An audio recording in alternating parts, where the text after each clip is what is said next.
Bismillahirrahmanirrahim.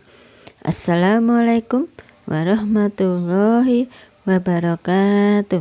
Alhamdulillah, ya Rabbil alamin. Bagaimana kabar teman-teman?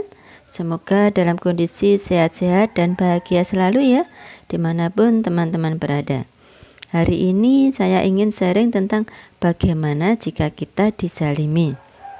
Di antara kita pastilah dalam hidupnya pernah dizalimi atau direndahkan. Ketika menerima perlakuan-perlakuan seperti itu, ayo gimana rasanya? Pasti ada jeritan di hati kita. Tidak terima, marah, kecewa, menangis, dan lain sebagainya.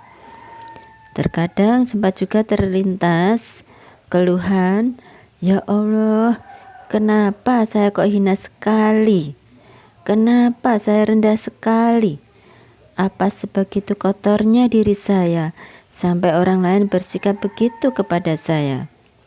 Banyak sekali manusia di muka bumi ini yang pernah merasakan hal yang sama ya teman-teman. Salah satunya Rasulullah Shallallahu Alaihi Wasallam, yaitu manusia yang paling disayangi Allah Subhanahu wa Ta'ala. Kisahnya seperti ini ya teman-teman. Suatu ketika Rasulullah Shallallahu Alaihi Wasallam bersujud di depan Ka'bah. Sebagian orang Quraisy meletakkan kotoran unta di tubuh beliau. Saking banyaknya Rasulullah Shallallahu Alaihi Wasallam sampai tidak bisa berdiri teman-teman. Anaknya yang bernama Fatimah kemudian datang sambil menangis melihat ayahnya diperlakukan seperti itu teman-teman.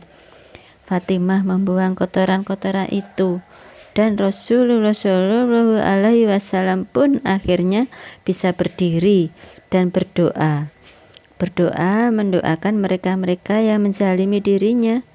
Ya Allah, berikanlah hidayah kepada mereka.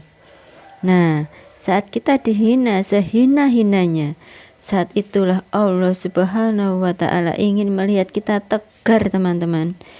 Sebenarnya siapa sih yang menzalimi kita? Siapa sih yang merendahkan kita? Tidak ada teman-teman.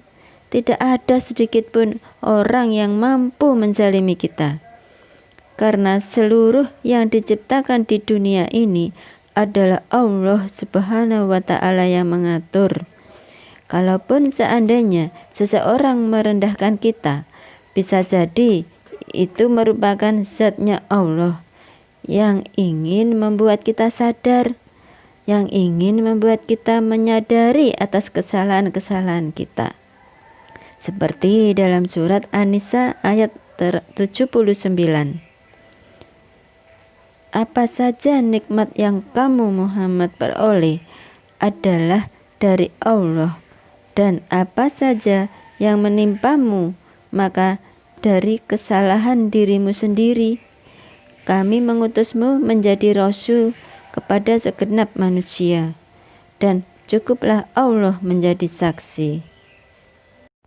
Jadi ketika ada orang yang menzalimi kita, langsung kita ingat ya teman-teman, mungkin di masa lalu kita pernah menzalimi orang lain, kemudian Allah membalasnya. Sekarang untuk menunjukkan ke kita supaya melihat kembali, mengintrospeksi diri, mengevaluasi diri untuk menjadi lebih baik lagi. Jadi semua yang terjadi sudah atas izin Allah. Kita jangan sampai mendoakan jelek kepada orang yang menzalimi kita. Seluruh doa jelek justru akan berbalik kepada diri kita sendiri. Jadi hati-hati dengan doa.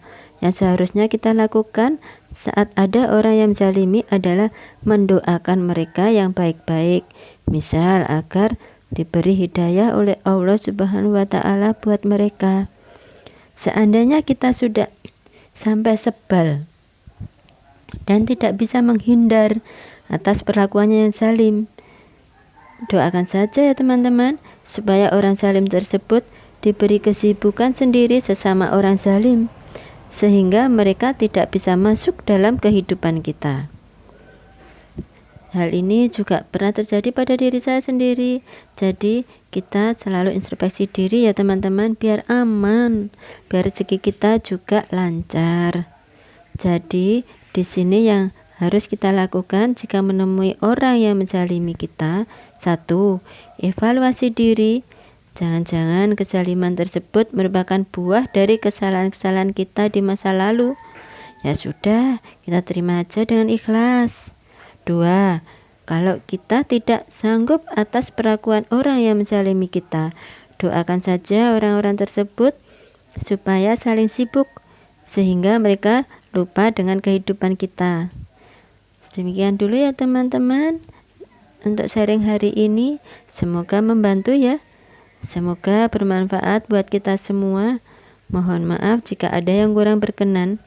Semoga teman-teman selalu mendapatkan limpahan kemuliaan dan kebahagiaan dari Allah Subhanahu wa Ta'ala. Wassalamualaikum warahmatullahi wabarakatuh.